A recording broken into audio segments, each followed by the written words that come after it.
Hi, welcome to Asian American Life. I'm Ernabelle DeMillo. This month, we're at the Rubin Museum of Art, which houses the most extensive Himalayan art of South Asia. And in response to the devastating earthquake in Nepal, the museum is honoring that country with a special cultural exhibit. Let's take a closer look. Honoring Nepal showcases the rich and sacred art of Buddhism and Hinduism. Over 600 Nepalese objects from the 13th to 19th century are showcased here. Step into the main gallery and you'll be transported to the Himalayan region with hundreds of ancient artworks to explore. I'm Minnie Roh. This past April, a devastating earthquake struck Nepal, killing close to 9,000 people and damaging priceless artifacts and architecture, some that can never be replaced. Particularly hard hit was areas surrounding Kathmandu Valley, historically built by an indigenous group called Newar. But even before the earthquake leveled the area, the Newars were facing extinction, their culture in jeopardy of disappearing within a few generations. It's something that the immigrant population here in the United States is trying to reverse. Nestled between Tibet and India lies the tiny country of Nepal. Home to 7 UNESCO heritage sites, this sliver of land has long been heralded for its beautiful pagodas, temples, and artistry of Kathmandu Valley. Nepal's population of 28 million is made up of over 40 different ethnic groups, and the Newars are the 6th largest indigenous group with over 1 million people. The Newars have their own language and distinct traditions, but this could all soon disappear, becoming mixed in with the rest of Nepal.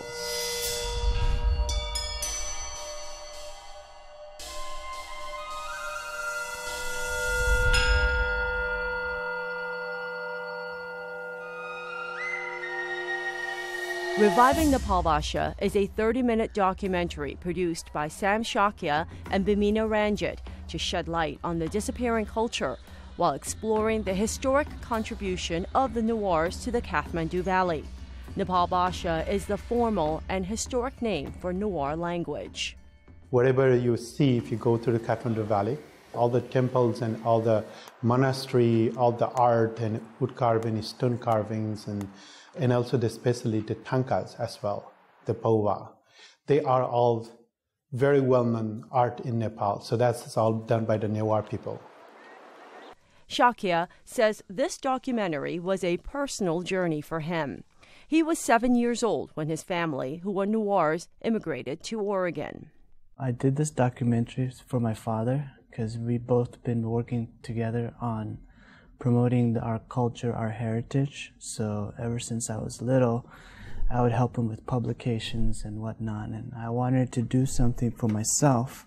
And since my background is in media, I thought, making a movie would be the most effective way to get this news out there about disappearing languages. Shakya spoke Nepal Bhasa at home, but didn't realize until he visited his motherland 10 years ago how quickly his language and culture were disappearing in the homeland, especially among the young generation. When I went to Nepal to do this film, a lot of people were surprised that I was speaking a language that's dying because most people in Nepal already only speak Nepali.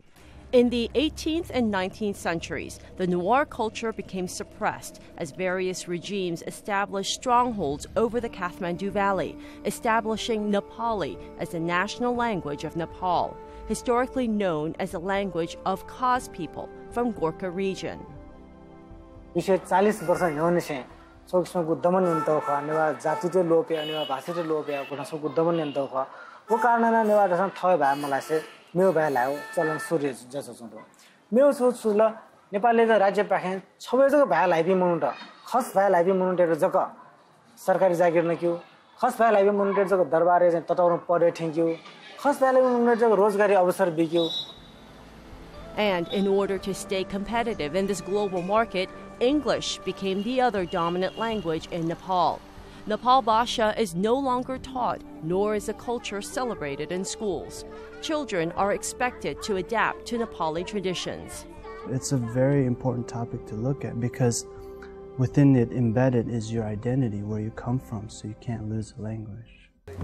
Samir Maharjan is the president of the Newar Guti, the local Newar community in Jackson Heights, New York. Even with over 200,000 Newars across the United States and 15 Newar Guti chapters, including ones in Texas, Maryland, and Seattle, he says it's an uphill battle to keep his culture alive.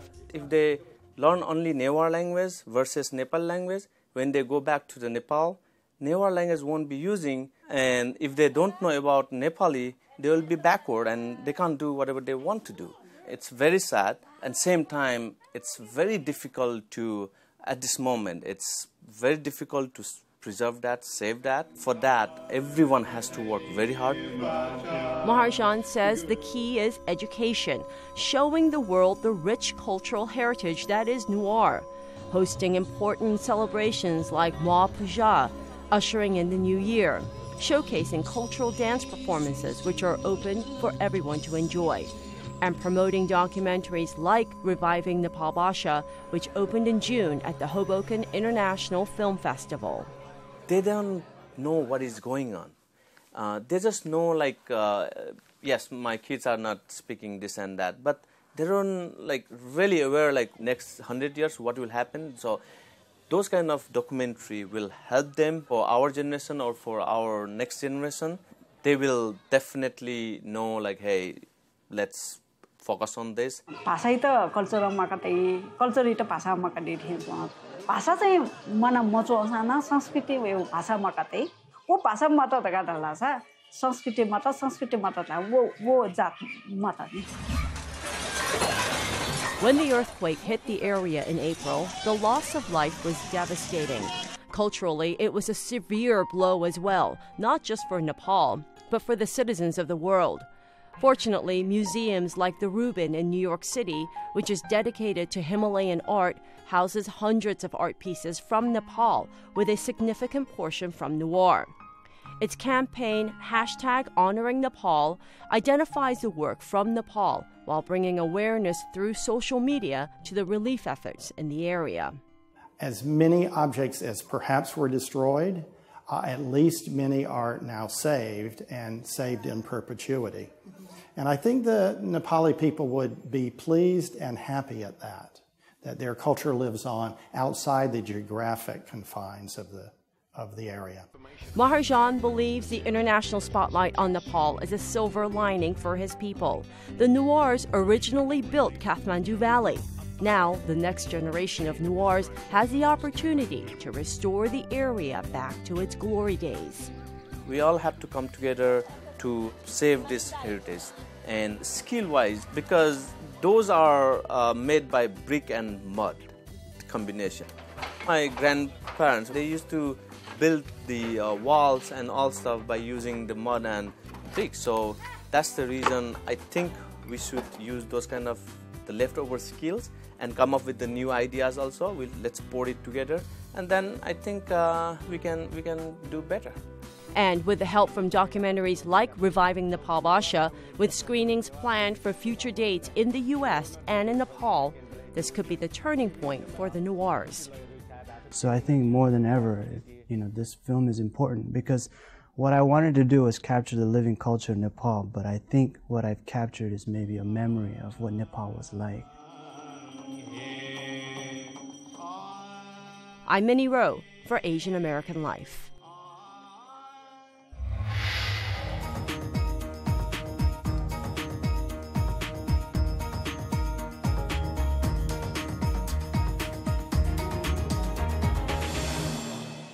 I'm Paul Lin. Asian American judges are rare enough in New York, but rarer still are Asian American women who are judges. To increase diversity in New York City's courtrooms, Mayor Bill de Blasio recently made 2 judicial appointments. One of them, Catherine Peck, is only the 4th Korean American judge in the state and the first ever Korean American woman to take the bench in New York at Manhattan Criminal Court. When you say it like that, it does seem like a momentous occasion, and I think at the moment I didn't quite absorb the full import of what my appointment meant to the Asian American community. Catherine Peck.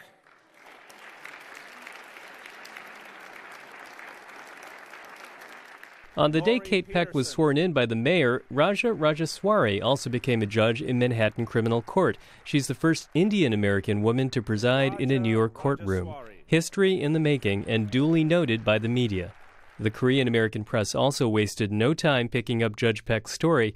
Then it went even further as she heard from her sister-in-law's family in Hawaii and outside the U.S. Her brother, who lives in Korea, had seen me on TV in Korea, and it also had seen articles about me in the Korean Times. So it was really surreal. It was interesting to get that perspective. All that attention underscores the lack of Asian American representation on the bench.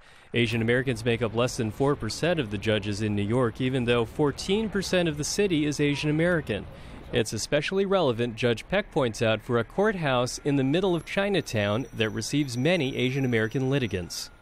I think that it's important that they see someone that resembles them on the bench, that will decide issues that are important to them, to reflect their issues, to reflect their experiences. What about diversity in federal courts? Just ask Judge Denny Chin of the U.S. Court of Appeals for the Second Circuit. He first became a federal judge in 1994 when then-President Clinton nominated him to district court. At that time, out of about 850 federal judges, only 4 were Asian American, and Denny Chin was the only one east of California and the western states. He felt pressured to succeed, and not just for himself. I always tried really hard. You know, in some ways it's like when Yao Ming was in the NBA. If Yao Ming messed up, it wasn't just Yao Ming messing up, it was the Chinese basketball player messing up. Judge Chin has ruled on many big cases, but the world's attention was fixed on his courtroom during the Bernard Madoff trial. Madoff's firm for decades had defrauded clients, making off with some $65 billion. In sentencing Bernie Madoff, Judge Chin had to consider all the harm Madoff had done, the lives he'd ruined. Extraordinarily evil is how I've read that you portrayed it. It's been 6 years since he got the maximum sentence of 150 years. Do you feel that the punishment still fits the crime that he did? Yes, I am comfortable with the decision that I made. And anything above 25 years was largely symbolic, but I felt the symbolism was very important. I felt it was important to deter others. Within months of the Madoff sentencing in district court, President Obama nominated Denny Chin to move up to U.S. Appeals Court. The Senate unanimously confirmed him. While he now sits in chambers that once belonged to the great civil rights activist and Supreme Court Justice Thurgood Marshall, Denny Chin came from very humble beginnings. Born in Hong Kong, he came to the U.S. with his family when he was 2 years old in the mid-1950s, helped by his then naturalized grandfather. In New York, they lived in a neighborhood that used to be called Hell's Kitchen. My father was a cook in Chinese restaurants. My mother was a seamstress in garment factories in Chinatown. Our first apartment was a one-bedroom apartment, and so the 5 kids shared the living room.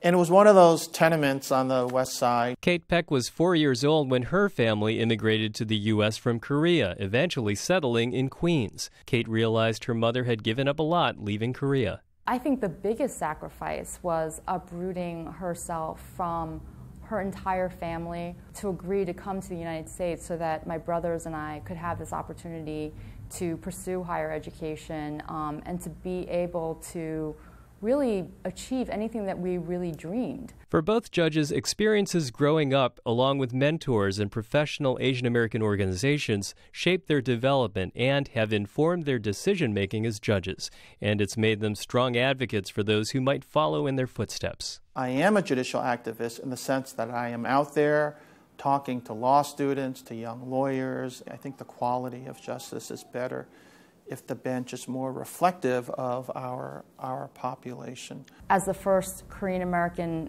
woman judge, I have a certain responsibility to ensure that I am active within the communities to make sure that the information is out there about that it is possible to be a judge and that is an aspiration that's attainable. Attainable enough to even reach the federal appellate level and to have your own bobblehead. But what about Asian Americans someday on the Supreme Court of the United States? If you only have a handful of Asian Americans in the federal court system, then that reduces your chances of getting someone on the Supreme Court. Usually you have some judicial experience. Not always, there are exceptions. But that is part of it. Part of it is having political clout. I think Asian Americans are developing it. Making strides in the judicial system, but more room for Asian American representation on the bench, both locally and all the way up to the highest court in the land. I'm Paul Lin for Asian American Life.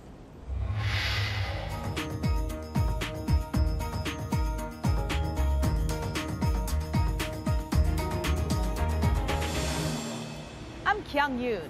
Traditional medical practice, thousands of years old, is getting attention as the latest thing in facial beauty. But can acupuncture actually help you to look younger? Meet Linda Sanchez, an Upper West Side mom who says she never jumps into anything without first doing her research. So when she started thinking about how to stave off wrinkles and signs of aging, she hit the books. I looked for some books on yoga for the face, exercises for the face. I exercise already, so I thought, well, why don't I just add 1 or 2 exercises related to my face and the muscles. Linda also happened to catch a familiar celebrity face getting acupuncture on television. I had seen Martha Stewart do it on air, and she was doing it quite comfortably. It didn't have to be a lot of needles. It could be a small number of needles, so I decided to try it. Linda sought out the services of Dr. Deborah Suk Bong, an acupuncturist at the Bliss Acupuncture Wellness Clinic in Manhattan. When we do facial acupuncture, we don't just emphasize, correcting the outside, the external part of your body. We also try to correct the inside. Dr. Bong's method is consistent with the holistic approach of traditional Chinese medicine. Acupuncture needles are inserted into specific acupoints found on the body's meridians to stimulate circulation and the body's healing energies. Even though acupuncture has been practiced for more than 2,000 years in Asia, its use on the face is a relatively new concept in America. The facial acupuncture treatment at Bliss begins with a full facial performed by an esthetician, similar to the kind you could expect in a spa. The difference is what comes next. I insert onto certain points on the face that are called acupoints, and these points are all connected to the body, mostly to the internal organs, mostly to the digestive system. They are actually points that help able to lift the muscles. So if you have any sagging, any wrinkles, any circulation issues on the face, it'll help the circulation to be brought back, and it'll just sort of tighten up the fascial muscles. I went to it kind of knowing what I was going to get into, but obviously never having experienced it, not quite knowing what those little needles would feel like. And how did they feel? Well, they're described as pinpricks, and they are. Some are a little deeper than others, so some actually hurt. Mm-hmm. But for the most part, it's pretty tolerable, and once they're in, you really don't feel them. The U.S. Food and Drug Administration approved the use of acupuncture needles as a medical device in 1996, requiring sterile, individually packaged, and disposable needles used by a licensed acupuncturist. In the nearly 20 years since the FDA approval, there have been relatively few reported complications, and the National Institute of Health considers acupuncture to be safe when practiced by a well-trained practitioner. Deborah Bong is a graduate of the prestigious Beijing University of Traditional Medicine, where she studied for 5 years. The studies that I go through China, were very intense, and it is, it is complete medical school, and we go through both Eastern and Western training, rotate in big hospitals where we practice both, basically. It's very well integrated in China. So coming back here, I guess I did definitely have the dream of bridging Eastern and Western medicine together, sort of, although I think it'll still take some time. Plastic surgeon Edmund Kwan says cosmetic acupuncture can be a good option for patients, especially younger ones seeking prevention and maintenance, but he doesn't see it as an alternative to facial surgery. Acupuncture will maybe just maybe relieve the tension and sort of smooth out some of the muscle, but it's not going to take away the extra skin that's going to be associated with aging. So those patients really need facelift or some sort of lifting procedure which requires surgery. Acupuncture is an ancient modality and it definitely works. While I love acupuncture for many treatment modalities, for migraine headaches, for nerve pain, I haven't found it to be particularly effective for dermatologic concerns. So if you're looking for muscle relaxation for something temporary, I think acupuncture is a great alternative. If you're looking to get rid of red spots or brown spots or wrinkles, I don't think acupuncture is the way to go. The cost of a facial acupuncture treatment is $200, and Dr. Bong says patients like Linda Sanchez typically purchase a package of several sessions. The results? I'm pleased. I still have wrinkles, but I don't have as many. And that might just be my own genetics, but I'm doing what I can. And I'm going to keep doing it. And Linda sees acupuncture as just one part of maintaining health and balance in her life, which includes her family and her volunteer work, helping to lead a bilingual reading group for Spanish-speaking mothers and their toddlers. I'm retired. I'm lucky to be a young retiree. I do it for myself to increase my well-being, and I really believe happy people are live longer. You know, there's so many benefits to just putting your best foot forward. While facial acupuncture may not be everyone's treatment of choice, it's one more option, at least for people who aren't afraid of needles. I'm Kyung Yoon for Asian American Life.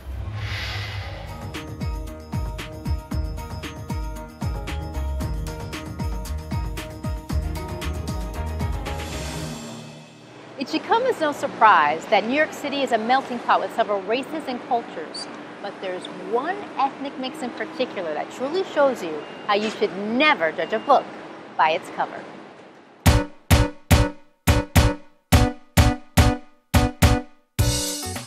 Meet Michael Jung, a second-generation Korean raised since infancy in the Dominican Republic. I was born in New York, right here. It's just that my family emigrated to the Dominican Republic for work. I could say I was born and raised there because I really act like a Latino over there. But And how do you act like a Latino over there? like, very outgoing. When I speak, I always use my hands. A lot of Koreans, I don't think they really use their hands. Like, let alone like speak fast or a lot. A lot of Koreans that I've met, they're reserved. Like, when they speak, they're like straight on to the point. Michael, who's fluent in English, Spanish, and Korean, is 100% connected to his adoptive country. Yo me identifico más con los dominicanos. Solo que mis visuales solo son coreanos. Although Michael currently lives in New York, as many Latin Asians do, his family represents the millions of people who have created a formidable Asian diaspora in Latin America, a trend with historical roots that dates back to the 16th century. There's an uninterrupted relationship between Asia and the Americas, particularly Mexico and Peru. You know, both Mexico and Peru had ports that had this yearly trade with China through the Philippines, trade with China, India, and Japan. That was uninterrupted between 1565 and 1815. The Manila Galleon trade were Spanish trading ships that sailed the Pacific Ocean for over 200 years between Spain, Acapulco, and Manila. Filipinos who were on these voyages were the first Latin Asians in the Americas and were followed in the 19th century by Indian and Chinese laborers who were brought to the Americas as part of the coolie trade. African slaves were the most important labor force in tropical production in the Caribbean, in coastal Peru. So there were debates, who was going to replace the slaves. And they thought in Indian indentured workers and Chinese indentured workers. So a large number of them are going to arrive to coastal plantations in Peru and Cuba. There was a huge Chinese population in Cuba. They first came over as laborers, and then they opened their own businesses and started their own community there. Maria Lau, a New Jersey born and bred fine art and documentary photographer of Latin Asian descent, documented her Chinese-Cuban ancestry in the multimedia series 71. I never thought that 71 was going to be what it became, because it really just started with the intention of finding my aunts and fulfilling this wish for my grandfather, for my family. So it became my mission to find them. And it was going to be very difficult because their names would change, you know, when they get married. Just to trace things back from Cuba to China. It took years. And I was able to bring them all together. It was a once-in-a-lifetime encounter that you can never replicate. Asians also migrated to Peru, which has the largest Asian population of any Latin American country. If you grow up in Peru, chances are somebody in your family is of Chinese descent. It's like in our blood. Fabiana Chu, who currently lives in New York, is a fourth-generation Chinese Peruvian born and raised in Lima. But never really had to, in Peru, explain what it was like to be Chinese Peruvian. I was never asked, when are you going back to China? I was never asked, are you really from here? Never, never. That was never a question that I was a Peruvian in Peru. But my race played a role in how people related to me. I wish it hadn't. In Peru, as in many Latin American countries, whether you're Korean, Japanese, or from any other Asian background, you are almost always referred to as Chinese, or Chino, China, Chinita. So that always made me uncomfortable. People choose to refer to you as what you look like, or what they think you look like. And I was always very uncomfortable with that. That discomfort, however, never overshadowed Fabiana's cultural pride. And then, of course, in Peru, we were being Peruvian 24/7, you know, enjoying the food, being with our friends, visiting Machu Picchu, being proud of where we're from.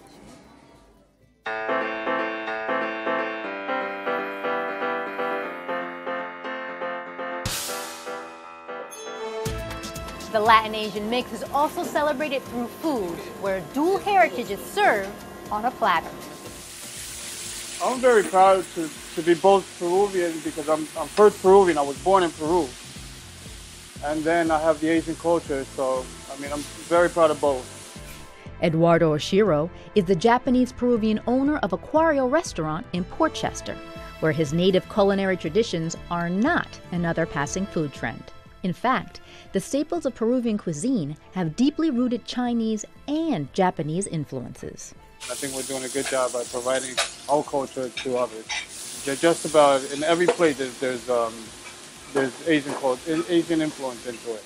The ceviche was already there in Peru, but it had a lot of Japanese culture mixed in. The fried rice, that's where you get the Chinese side. So that you got the Chinese, and then the Japanese would be the tiradito. And then your traditional would be the yuca la huancaína. As Peruvians, and in our food, we can offer a lot, you know, for a lot of people that never tasted our food. Whether it's through food, art, or just living life, Latin Asians are clearly a diverse group of people with different stories to tell, who share a common thread that defies perceptions of race and ethnicity. Soy peruana. Yo soy coreano, pero soy dominicano. Soy peruano con descendencia japonesa. Yo soy China cubana. According to the U.S. Census Bureau, there are almost 500,000 Asian Latinos living in the United States, mostly concentrated in New York, Texas, and California. For Asian American Life, I'm Tinabeth Piña.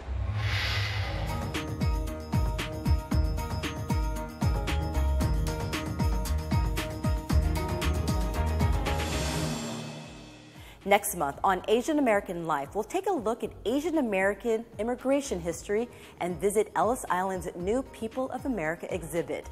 I'm Ernabelle DeMillo for Asian American Life. We'll see you next month.